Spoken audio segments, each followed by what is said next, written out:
एक दो उदाहरण से मैं मेरी बात और से स्पष्ट करता हूँ। अंग्रेज गए तो जाने के समय उन्होंने 34,735 कानून इस देश में छोड़े जो उन्होंने कभी भारत को गुलाम बनाने के लिए बनाए थे। अंग्रेजों का एक तरीका था कि भारत को गुलाम बनाना है तो एक तरीका तो ये है कि सीधे मारो पीटो और लूटो और उनको गुलाम बना के रखो ताकत से। एक तरीका ये है कि मारना पीटना और लूटना हर समय संभव नहीं होता तो कानून बनाकर गुलाम बना के रखो। तो अंग्रेजों ने शुरू के 100 साल तक तो यही किया कि मारा पीटा भारतवासियों को और सीधे उनकी लूटपाट की और डरा के धमका के गुलाम बना के रखा। लेकिन 100 साल से ज्यादा इस काम को वो चला नहीं पाए तो फिर उन्होंने दूसरा रास्ता निकाला कि कानून बना के भारतवासियों को लूटो पीटो मारो और इनको कब्जे में करके रखो। तो कानून बनाए उन्होंने और जो कानून बनाए वो सबके सब कानून आजादी के 63 साल के बाद भी चल रहे हैं। मैं उदाहरण से बताता हूँ। अंग्रेजों ने एक कानून बनाया भारत के क्रांतिकारियों पर अत्याचार करने के लिए, मारने के लिए, पीटने के लिए, क्रांतिकारियों को दबा कर रखने के लिए, और उस कानून का नाम रखा उन्होंने इंडियन पुलिस एक्ट, भारतीय पुलिस अधिनियम। अब कानून में लिखा है इंडियन, लेकिन उसमें भारतीय कुछ नहीं है, वो सब इंग्लिश है, अंग्रेजियत वाला कानून है। अंग्रेजों ने दुनिया के जिन जिन देशों को गुलाम बनाया, जैसे आयरलैंड को गुलाम बनाया, जैसे स्कॉटलैंड को गुलाम बनाया, जैसे न्यू साउथ वेल्स को गुलाम बनाया, अफ्रीका को गुलाम बनाया, इंडोनेशिया मलेशिया को गुलाम बनाया, चीन को बनाया, जापान को बनाया, दुनिया के 51 देशों को अंग्रेजों ने सीधे गुलाम बनाया। तो जिन जिन देशों को गुलाम बनाया वहाँ के नागरिकों पर अत्याचार करने के लिए उन्होंने पुलिस बनाई और उस पुलिस के कानून बनाए। वही उन्होंने भारत में किया। सन 1860 में इंडियन पुलिस एक्ट नाम का एक कानून बना दिया। इस कानून को बनाने का जो इतिहास था वो 2-3 वाक्यों में मैं कहना चाहूंगा। 1857 में क्रांति हो गई पूरे भारत में, आप सभी जानते हैं, और अंग्रेजों के खिलाफ इतनी बड़ी क्रांति कभी हुई नहीं थी इस देश में। भारत में 350 स्थानों पर अंग्रेजी सरकार को क्रांतिकारियों ने उखाड़ के फेंक दिया। 350 जिले थे भारत के जो अंग्रेजों की गुलामी से आजाद हो गए। झांसी आजाद हुआ, सतारा आजाद हुआ, पुणे आजाद हुआ, मुंबई आजाद हुआ, ऐसे 350 जिले भारत के आजाद हो गए। और इस क्रांति की लड़ाई में 1857 में 3,64,000 अंग्रेज मारे गए और भारतवासियों ने उनको गर्दन काट के मारा था। ऐसे नहीं मारा था, तलवारों से काटा, हथियों से काटा, गणासों से काटा, कुल्हाड़ी से काटा, क्योंकि भारतवासी इतने गुस्से में थे 1857 में अंग्रेजों के खिलाफ कि वैसे तो भारतवासी चींटी को मारना भी पाप समझते हैं, चींटी को मारना भी हिंसा समझते हैं, लेकिन उन भारतवासियों में इतना गुस्सा था, इतना क्रोध था कि उन्होंने अंग्रेजों को गर्दन से काट दिया। और महिलाओं ने ये काम किए थे, खाली पुरुषों ने नहीं किए थे। कुंवर सिंह जी की कहानी तो आप सभी जानते हैं। अंग्रेजों के खिलाफ जो मोर्चा उन्होंने संभाला था पटना में, आरा में, जब तक कुंवर सिंह जिंदा थे अंग्रेजों की सेना के पांव नहीं पड़े पूरे पटना और आरा के इलाके में।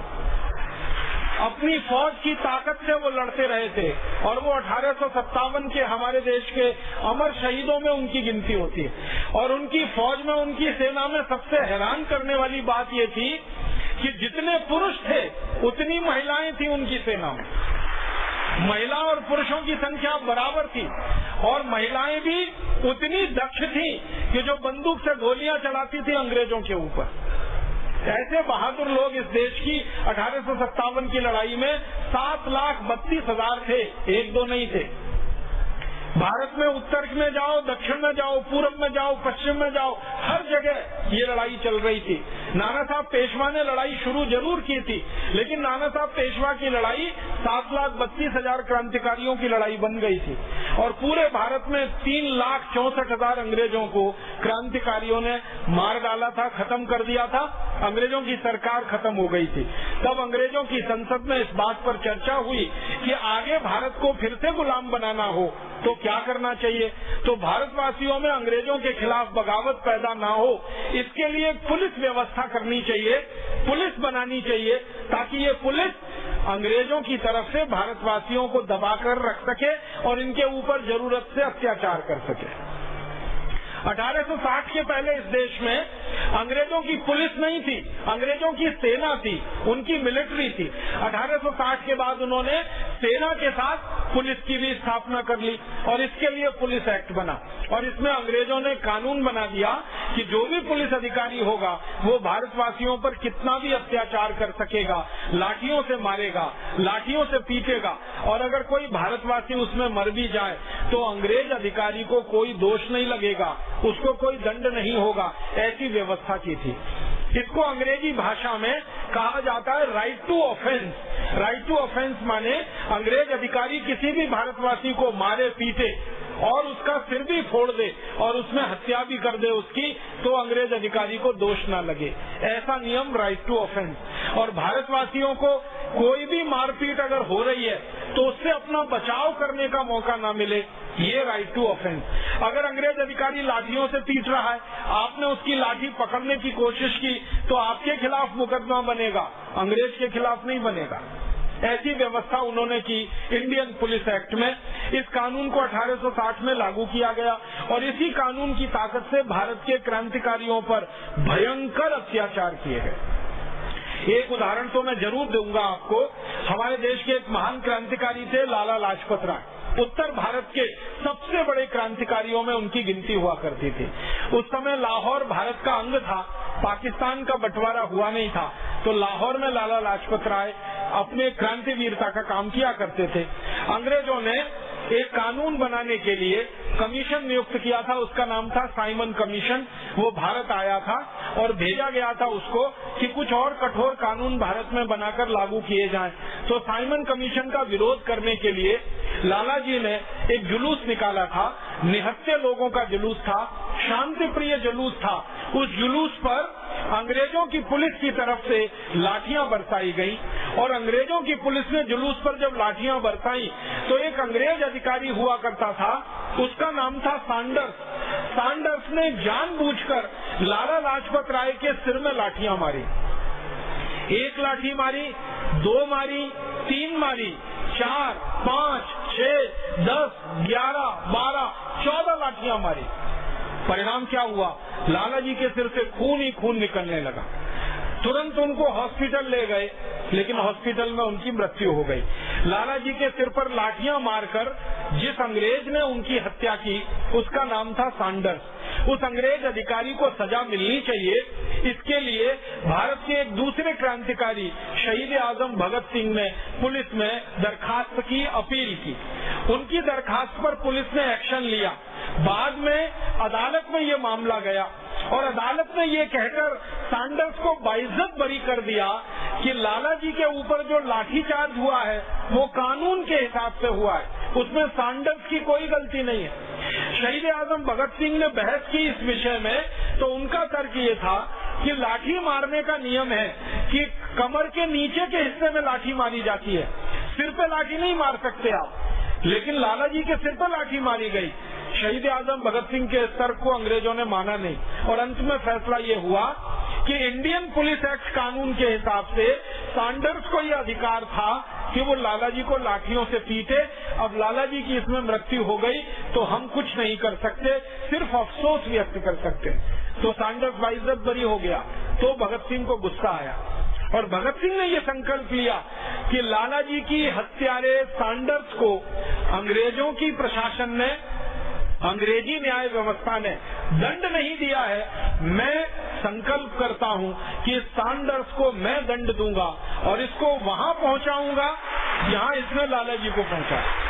और आप जानते हैं अपने इसी संकल्प को पूरा करने के लिए शहीद आजम भगत सिंह ने सैंडर्स को गोली से मारा था और अंत में सैंडर्स को गोली से मारकर भगत सिंह गिरफ्तार हुए थे और भगत सिंह को फांसी की सजा हुई थी। जब भगत सिंह को फांसी की सजा हुई उसके काफी दिन पहले वो लाहौर की जेल में बंद हुए थे और उनसे बहुत लोग मिलने जाते थे। अमृतसर के एक पत्रकार महोदय उनसे कभी मिलने गए। भगत सिंह को पूछा कि आपके दिल की इच्छा क्या है? भगत सिंह ने कहा कि मैं तो फांसी चढ़ रहा हूँ, देश के लिए शहीद हो रहा हूँ, लेकिन मेरे जाने के बाद मैं भारत के नौजवानों से एक ही अपील करना चाहता हूँ, वो ये कि जिस अंग्रेजी कानून के चलते लाला लाजपत राय की हत्या की गई थी, उस इंडियन पुलिस एक्ट कानून को भारत के नागरिक और नौजवान आजादी की लड़ाई के समाप्त होने से पहले खत्म करा देंगे। ये मेरे दिल की इच्छा है, ये मेरी भावना है। जिस इंडियन पुलिस एक्ट के कारण शहीद आजम भगत सिंह को फांसी हुई, जिस इंडियन पुलिस एक्ट के कारण हमारे देश के अमर क्रांतिकारी लाला लाजपत राय जी की हत्या की गई, दुर्भाग्य हम सबका ये है कि वो इंडियन पुलिस एक्ट का कानून अभी आजादी मिलने के 63 साल के बाद भी इस देश में चल रहा है, वैसे का वैसा ही चल रहा है। जिस तरह से अंग्रेज पुलिस भारतवासियों पर लाठियों से वार करती थी, उसी तरह से आज की पुलिस भारतवासियों पर लाठियों से वार करती है। आपने अक्सर टीवी में समाचार सुना होगा, कई बार अखबारों में पढ़ा होगा, पुलिस ने लाठी चार्ज किया। ऐसे ही लाठी चार्ज होता है जैसे अंग्रेजों के जमाने में होता है। कभी किसानों के ऊपर होता है, कभी मजदूरों के ऊपर होता है, कभी कारीगरों के ऊपर होता है। कभी कभी तो अफसोस है इस बात का कि अंधे लोगों पर पुलिस का लाठीचार्ज होता है, लूले लंगड़े लोगों पर पुलिस का लाठीचार्ज होता है, शरीर से विकलांग लोगों के ऊपर पुलिस का लाठीचार्ज होता है।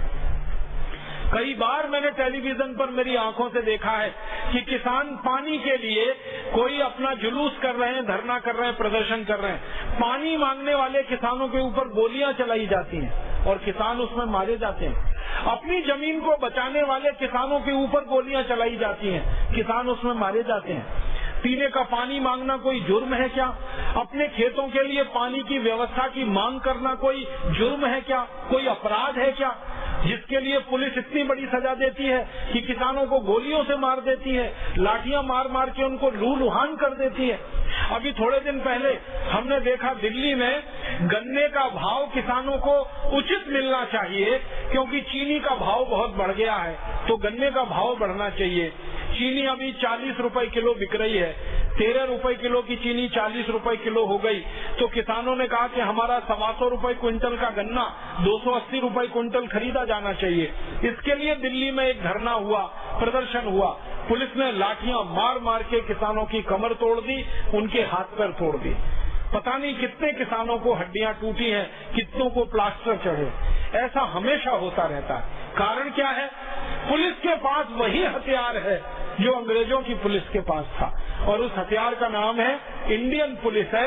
उसी के आधार पर पुलिस आज भी अत्याचार करती है और निर्दोष नागरिकों को मारती है, पीटती है, उनको लहूलुहान करती है। बंगाल में एक छोटा सा गांव है नंदीग्राम। नंदीग्राम की कहानी आप सबको मालूम है। जबरदस्ती किसानों से जमीन छीनकर विदेशी कंपनियों को बेचने वाली वहां की सरकार के खिलाफ किसानों ने एक मोर्चा खोला था। बंगाल की पुलिस ने इतनी गोलियां चलाई थी कि 20 किसान नंदीग्राम में एक दिन में मार डाले उन्होंने। और जिन किसानों की पत्नियों, बहनों और बेटियों ने उस आंदोलन में भाग लिया अपनी जमीन बचाने के लिए, बंगाल की पुलिस ने उनके ऊपर इतनी बर्बरता ढाई कि माताओं, बहनों, बेटियों से बलात्कार किए उन्होंने। नंदीग्राम की रिपोर्ट सारे देश को शर्म से डुबो देने के लिए काफी है। हमारे देश में आजादी के 63 साल के बाद भी हमारी पुलिस वैसे ही अत्याचार करे माँ, बहन, बेटियों पर जैसे कभी अंग्रेजों की पुलिस किया करती थी। तो हम कैसे कहें कि हमारा देश स्वतंत्र हो गया है? कैसे कहें कि हम स्वाधीन हो गए?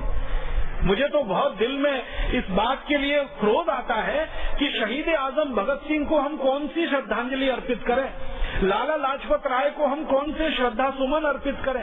उनको हम ये कहें कि लाला लाजपत राय जी, आपकी हत्या जिस अंग्रेजी कानून के चलते हुई थी, आजादी के 63 साल के बाद भी उस कानून को हम बदल नहीं पाए। शहीद आजम भगत सिंह को हम ये कहें कि जिस कानून के चलते आपने फांसी का फंदा चूमा था, अपनी पूरी भरी जवानी को देश पर लुटा दिया था, उस अंग्रेजी कानून के खिलाफ अभी तक हम कोई सफल लड़ाई नहीं लड़ पाए, उस अंग्रेजी कानून को हम खत्म नहीं करा पाए, समाप्त नहीं करा पाए।